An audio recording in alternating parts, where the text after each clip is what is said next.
Mengasihi Tuhan artinya kita nggak boleh kompromi dengan dosa. Kedua, kita nggak boleh mengasihi daging. Hari ini, percayakan hidupmu kepada Tuhan. Yakinlah Tuhan tidak pernah permalukan.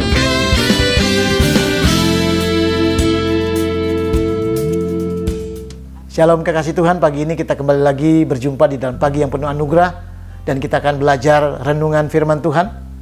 Satu tema yang kita dalami pagi ini, Tuhan tepat waktu. Tuhan tidak pernah terlambat, Tuhan tidak pernah mengulur-ulur waktu, dan Tuhan tidak pernah kehabisan waktu. Dia selalu tepat waktu. Maka pergumulan kita seberat, sebesar apapun, saudara, sebanyak apapun, percayalah Tuhan tepat waktu. Mari kita baca satu firman Tuhan di dalam Yohanes pasal 2 ayat yang ke-9. Setelah pemimpin pesta itu mengecap air yang telah menjadi anggur itu, dan ia tidak tahu dari mana datangnya. Tetapi pelayan-pelayan yang mencedok air itu mengetahuinya. Ia memanggil mempelai laki-laki. Saudara, firman Tuhan berkata, setelah pemimpin pesta itu mengecap air yang telah berubah menjadi anggur. Tadi pada waktu disuruh bawa murid-muridnya, mereka jalan. Saya percaya itu masih berproses, masih air biasa.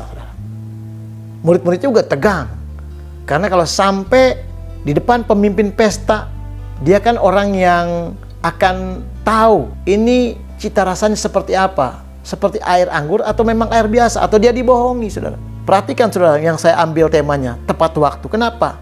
Perhatikan kalimat setelah pemimpin pesta mengecap air. Diambil, saudara, diminum, dikecap dengan lidahnya. Waktu pemimpin pesta mengecap air itu berubah menjadi air anggur. Wow, jadi saudaraku, jangan pernah takut. Tuhan gak pernah terlambat. Apapun keadaanmu, Tuhan bisa buat di last minute mujizat Tuhan dinyatakan. Ini yang saya katakan, Tuhan tidak pernah terlambat. Tuhan tepat waktu. Jadi hari ini, saudara, apapun yang kau alami, masalah-masalah apa yang orang bilang gak ada jalan keluar, sudah lupakan mimpimu, terima nasibmu, dan lain sebagainya. Kebenarannya adalah bahwa Tuhan sanggup. Kalau Tuhan tepat waktu, berarti dua hal yang harus kita belajar. Pertama, jangan suka menunda-nunda. Yang kedua, saudara, jangan menghindar dari persoalan-persoalanmu. Jangan suka menunda-nunda dan jangan menghindar dari persoalan. Mari kita belajar, saudara. Lihat murid-muridnya. Pada waktu mereka disuruh membawa air anggur itu, air biasa itu yang belum berubah, kepada pemimpin pesta, mereka nggak menunda-nunda. Bayangkan kalau mereka bilang, tunggu ya 5 menit lagi, ini masih nervous nih, masih gugup nih, kayaknya masih belum yakin nih, tunggu dong Tuhan, kasih kesempatan biar mantap dulu baru kami melangkah. Tidak, saudara. Kalau mereka tunggu, sementara Tuhan sudah buat sesuatu, waktu Tuhan itu jalan, nggak pernah nunggu kita. Itu sebabnya kalau kita yang menunggu, menunda-nunda, kita kehilangan waktu. Makanya Tuhan nggak suka dengan orang yang suka menunda-nunda. Menunda-nunda artinya kita tidak taat, saudara. Ketidaktaatan itu sama dengan orang yang ibaratnya entar. Yes, tapi tidak dilakukan. Saudara, jangan pernah menunda-nunda. Kalau murid-muridnya menunda, bayangkan, saudara, maka lama lagi mujizat itu terjadi. Dan makan waktu lagi. Tetapi karena Tuhan bilang bahwa mereka jalan bergerak, mereka nggak tunda-tunda, maka mujizat terjadi. Jangan suka menunda-nunda. Saudara, kadangkala karena kita sadar nggak ada jalan keluar, kita suka ulur waktu. Kita suka bilang, aduh, mudah-mudahan ada yang nolong. Tidak, saudara, jalan saja. Kalau engkau sudah tahu itu Tuhan tepat waktu, engkau melangkah bersama dengan Tuhan, engkau minta tuntunan Tuhan, engkau minta mujizat Tuhan, pasti Tuhan lakukan. Di dalam Yesaya 56 ayat yang kedua, berbahagialah orang yang melakukannya, yang berpegang kepadanya. Saudara, firman Tuhan mengajarkan bahwa berbahagia orang yang berpegang kepadanya dan melakukannya. Kalau kita berpegang pada firman Tuhan, berpegang pada janji Tuhan, jalan, saudara, jangan pernah tunda-tunda. Kadang-kala kita berkata, nanti Tuhan minggu depan saya mau bertobat, besok saya mau berubah Tuhan, nanti Tuhan tahun baru saya mau hidup baru. Jangan, saudara. Kalau engkau sudah dengar kebenaran, yang engkau sudah mendengar janji Tuhan, jangan pernah menunda dalam hidupmu. Pertobatanmu, imanmu, pengiringanmu, katakan, yes, hari ini Tuhan saya mau lakukan. I do, Tuhan, saya mau kerjakan itu. Ketika engkau lakukan, engkau tidak menunda-nunda. Saudara, kata firman Tuhan Yesaya 56 ayat 2 tadi, bahwa orang yang melakukan, orang yang berpegang adalah orang yang berbahagia.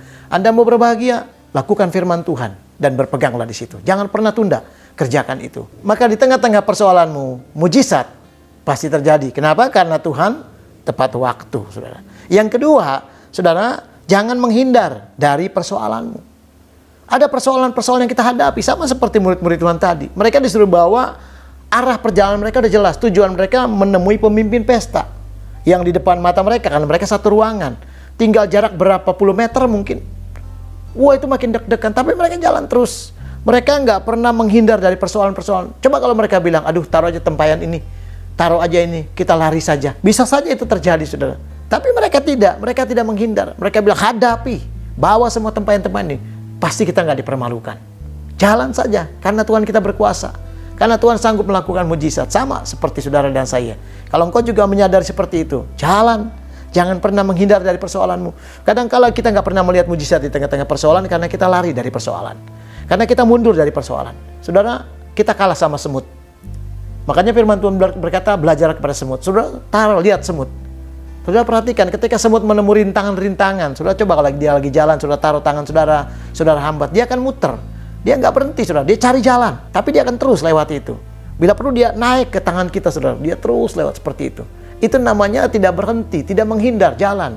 Kalau engkau menghadapi masalahmu, engkau berjalan bersama Tuhan, tidak pernah berhenti, tidak pernah keluar daripada rencana Tuhan. Jalan terus, seolah-olah walaupun engkau sepertinya dipermalukan. Jalan terus, saudara. Seolah-olah anak-anakmu belum berubah. Jalan terus, percaya terus. Hadapi terus bersama Tuhan, maka lihat janji Tuhan. Saudara, itu sebabnya kita nggak boleh menghindar, tapi hadapi persoalan kita. Supaya di tengah-tengah persoalanmu, engkau melihat mujizat. Mari kita perhatikan satu kebenaran di dalam Yesaya pasal 60, ayat yang ke-15. Berkata begini, sebagai gantinya semua yang dulu, artinya semua dulu yang pernah mereka alami. Ketika katanya engkau pernah ditinggalkan, pernah dibenci, pernah tidak disinggahi. Saudara, lihat ayat ini. Ya, saya bacakan saudara. Engkau tak akan ditinggalkan dan dibenci, dan tidak dibiarkan menjadi sunyi sepi. Engkau kujadikan kebanggaan abadi, tempat kegembiraan untuk selama-lamanya. Dulu katanya saudaraku, kalau sebagai gantinya, dulu mereka pernah ditinggalkan. Dulu mereka pernah ditinggalkan oleh semua orang. Orang-orang pernah membenci tempat itu. Orang-orang pernah nggak mau datangi singgahi keadaan mereka.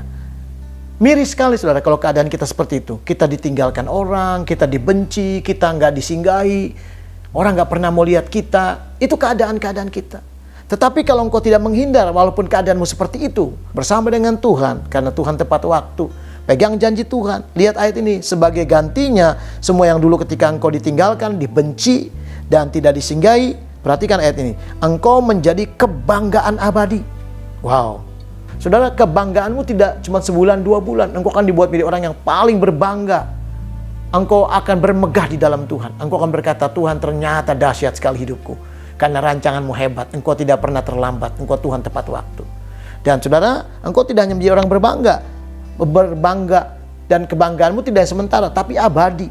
Selama-lamanya. Bahkan dikatakan kegirangan engkau akan alami yang turun-temurun. Tidak hanya pribadi saudara dan saya yang alami, tetapi anak-anak kita, keluarga besar kita, generasi di bawah kita, dan orang-orang yang kita kasih dan cintai pun akan mengalami, saudaraku, kegirangan yang turun-temurun. Akan ada kebanggaan, akan ada kegirangan. Kenapa? Karena Tuhan kita Tuhan yang tepat waktu. Sebab itu saudaraku, hari ini biarlah engkau belajar. Apapun yang terjadi katakan, Tuhan terima kasih, aku sudah mengerti engkau Tuhan yang tepat waktu, maka aku tidak akan pernah menunda-nunda, dan aku juga tidak akan pernah menghindar dari persoalanku.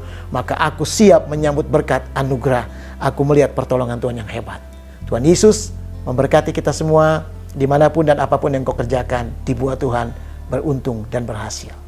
Amin.